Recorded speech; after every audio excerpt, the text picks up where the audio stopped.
Well, hello, grade 12s. We're going to do this lesson through a video today since my son woke up this morning with COVID symptoms. And hopefully I'll see you back soon. Anyway, we're going to talk about finding angles with trigonometry, and shouldn't be anything new to you. You should have done this even way back in grade 10. So it's basically just a review. And it's very similar to what we did yesterday, except now we're finding angles instead of finding sides. So the process is slightly different, just slightly though. The first thing we need to do is figure out what a few buttons on our calculator do. So yesterday, when we were using things like sine, cos, and tan, we would type in sine of some angle, let's say 52 degrees. And when you type in sine of 52 degrees, what that does is tell you for any triangle that has a 52-degree angle in the bottom, it tells you what the opposite side and the adjacent side divide to.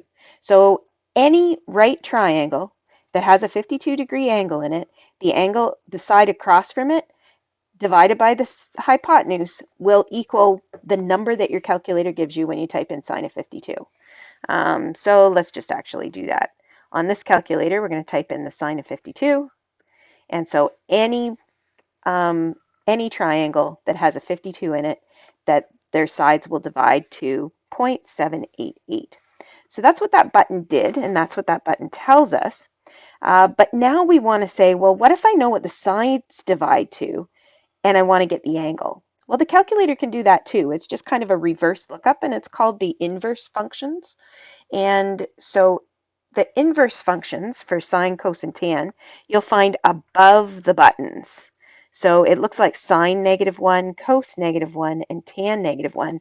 And if you have a calculator that displays what you press, that's what it looks like in there. Cos -1 is what I've pressed for that calculator.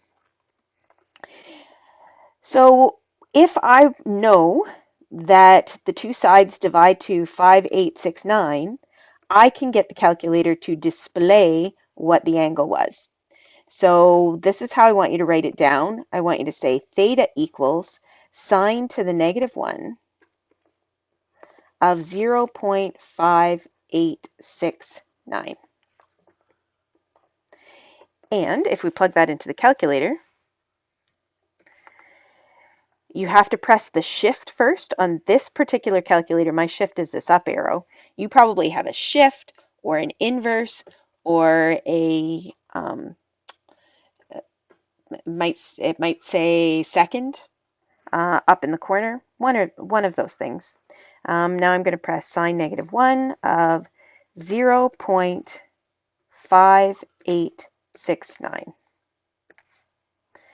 And the answer there is 35.9 degrees. We're going to round it to the closest degree, so approximately 36 degrees. And we're going to do that with these ones as well. Same process, just a different button. So theta equals cos -1 of 0.8214. And our calculator is going to give us, if I go and press shift cos of 0.8214, it tells me that that's 34.7, but we're going to round that to 35 degrees. And lastly,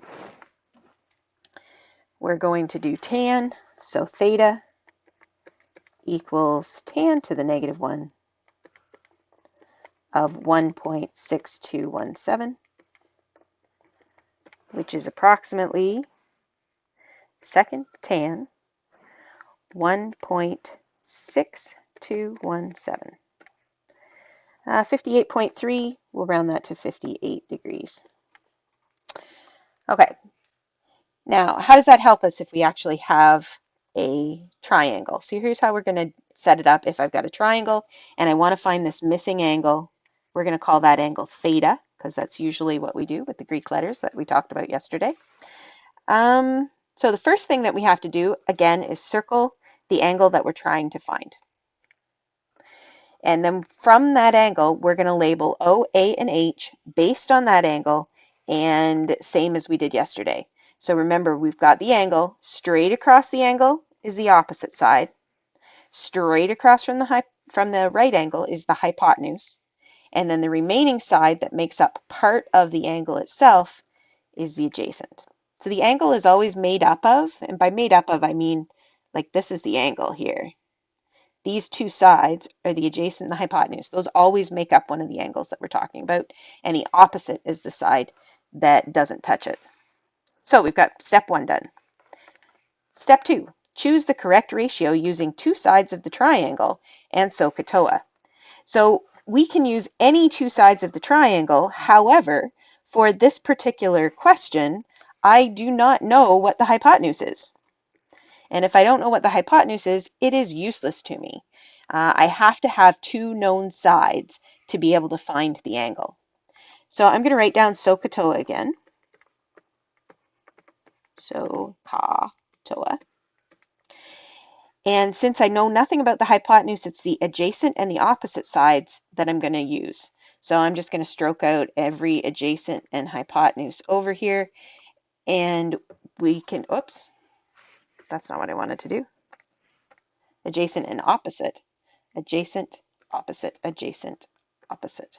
And we can see that the only ratio that uses adjacent and opposite together is tan. So we're going to write down TOA like this to write down our formula. And now let's see what step 3 asks us. Step 3 says, set up your ratio. So we have to fill in what we know. Now we're going to write down tan rather than just the t, and tan always has to have an angle with it. Since we're finding an angle, that's where our variable is going to be. So that's going to be tan of theta. And the opposite over the adjacent, if we go back up here, the opposite side is 10 and the adjacent is 33. So we're going to write 10 over 33. Now you can get 10 over 33 as a decimal right now if you want to. I prefer to leave it as a fraction until the last step, because what I want to do now is just take the inverse of this. So I'm going to go theta equals tan negative 1, that's what the inverse means, of 10 over 33. And I'm going to punch this into the calculator like so. Clear. Second tan of, and I'm going to use brackets, 10 divided by 33. Close off the brackets. And it tells me that that angle is 16.85. We're going to round that to 17 degrees. And step number 4 said use inverse trig ratios to evaluate the ratio, which is what we just completed here. Now I want to show you that the calculators work slightly differently. This one I could just plug in exactly as it looked. And there's a lot of calculators that you can do that too. You might have to use the brackets or you might not. But some calculators work backwards. And so if you have a calculator that works backwards, like this one does, what you have to do is type in the 10 over 33 first. So you go 10 divided by 33 and hit equals to get your answer so that you figure out the decimal. And then you press Shift tan. Now this one, where's my shift? Oh, it's way up here. So shift and tan. So 16.8 or 17 again. But the key here is if you have to plug this in first, you need to hit the equal sign before you go shift and then tan. Where when we plugged it in here, we plugged all of this in before we hit the equal sign. So when you hit the equal sign is slightly different depending on which calculator you're using. So carrying on, we're going to find the missing angle marked by this. And I don't like a question mark, so I'm going to change that to theta. Usually we use theta, like I said, sometimes I'll use alpha and beta, but that's usually only if there's more than one triangle in a question or more than one angle in a question. So from that angle, we label the sides. So going directly across the triangle is the opposite side. Going directly across the triangle from the right angle is the hypotenuse. And that means by process of elimination, this is the adjacent, and just checking again, adjacent and hypotenuse are the two sides that make up the angle. Now looking at this, I don't have any information about the opposite side. So it's completely useless to me. So if I'm going to write down SOHCAHTOA, I know I'm using the adjacent and the hypotenuse, so I'm going to stroke out the adjacent and the hypotenuse in the whole thing, and we can see that the only one that uses both of them is cos. So we're going to write down ca for our formula. And then we have to fill in all the information that we know. So C is cos.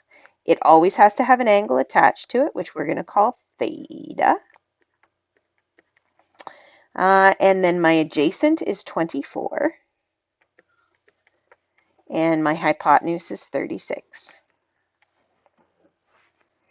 Now again, you can find 24 divided by 36 and write it as a decimal right now, but it's easier to let the calculator do it all at once.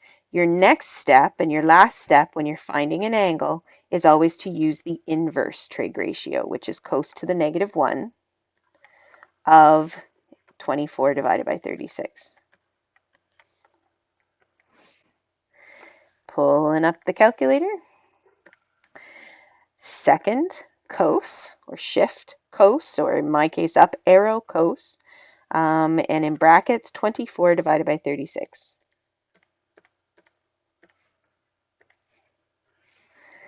48.18, which we're just going to round to 48 degrees. It's approximate, so I'm going to put a dot above the equal sign. Carrying on, we've got one last question here that says find the missing angle indicated with a question mark. So I'm going to circle the angle again. This is getting repetitive, but you can see that it's the same thing over and over again. We're going to call this theta. Directly across from the theta is the opposite side. Directly across from the right angle is the hypotenuse. And by process of elimination, the side remaining is the adjacent. So this time, it's the adjacent side that's absolutely useless to me. Now, incidentally, if this had a number on it as well, you would have a choice of sine, cos, or tan. They would all give you the same answer, provided that the triangle was actually a right triangle, and it wouldn't matter which one you use. However, you have to have two numbers. So if there's a side with nothing on it, you cannot use that side for finding an angle. So I'm going to write SOHCAHTOA down again. And we have the opposite and the hypotenuse. So opposite, hypotenuse, hypotenuse, opposite. And again, we can see that the only one that has both of them is sine. So we're going to go sine equals opposite over hypotenuse. And then we're going to fill things in. Sine always has to have an angle with it, even if it's the one you're finding, so it gets the variable. And let's extend this page so we have a little bit more room here. Opposite is 39. Hypotenuse is 44. And then we have to use the inverse sine to figure out our final answer. So inverse sine of 39 over 44. Pulling up our calculator to get our final answer. Shift assign 39 divided by 44 equals 62.4, which we're going to round to 62 degrees. Okay, so that about does it. Pretty sure there's not another one here. Nope, that's your homework. So you've got a bunch of angles to find. I would suggest that you put sine, cos, or put alpha, beta, or theta in the corner instead of using a question mark. But remember to check your answers. They're on the next page, upside down at the bottom. And you get the rest of the period to do that. So long. See you later.